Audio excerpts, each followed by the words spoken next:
Basically, all this video is just an account of the sun shrinking in size as it's rising or setting. That's obviously incredibly important and empirically verifiable by any of us from our backyard.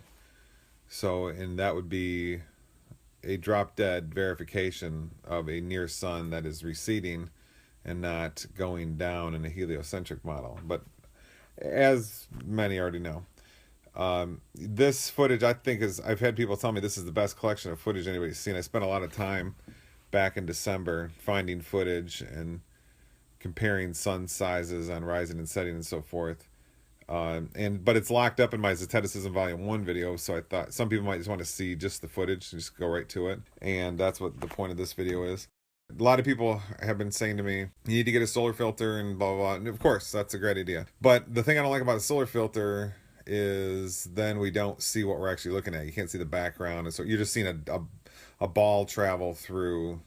And of course, you can put two screens up next to each other, one with filtered, one unfiltered. I get all that, but I just like the non-filtered personally. And I don't know if I need a filter because I'm primarily only concerned with footage at the very rising and setting points, which for reasons I'll explain in a minute. And often the rayed appearance of the sun is not present there, and we can very clearly see the edge of the sun and see it shrinking in size and so forth. And no, not always, but on some sunsets or sunrises, the filter is not needed. And the reason I'm concerned with rising and setting is if you look at this diagram here on your screen, the sun is closest to us overhead, obviously, and then when it's receding, like in this diagram, further away, that's where we can notice it's changing in size more readily.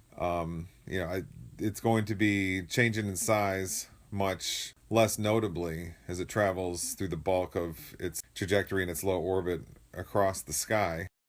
So that's why I'm concerned with it, mostly at rising and setting. But anyway, here is all that. There won't be any more commentary in the rest of this video. I'm just wanting to put out a video that has a collection of this solar footage, which I've had people tell me is a great collection. And I've thought it was a nice tool as well. And the point of this is that you can go and look up the distance of the sun, and you can be told how we found it through the Venus retrograde and the apparatuses on the moon and with radar and so forth. It's rather. I'll probably be doing videos on that specific issue in the future, but it's not as straightforward, scientifically speaking, as this video footage you're seeing here. Because this video footage is direct observation, which can be done in your backyard, whereas the Venus retrograde calculation of the distance of the sun is only indirectly verifiable. And that may be a nice way of putting it. You can almost say it's non-empirical, since few have the capacity to do that experiment. It's a typical NASA style, quote, science, unquote, which is really just you can call it behind closed doors science.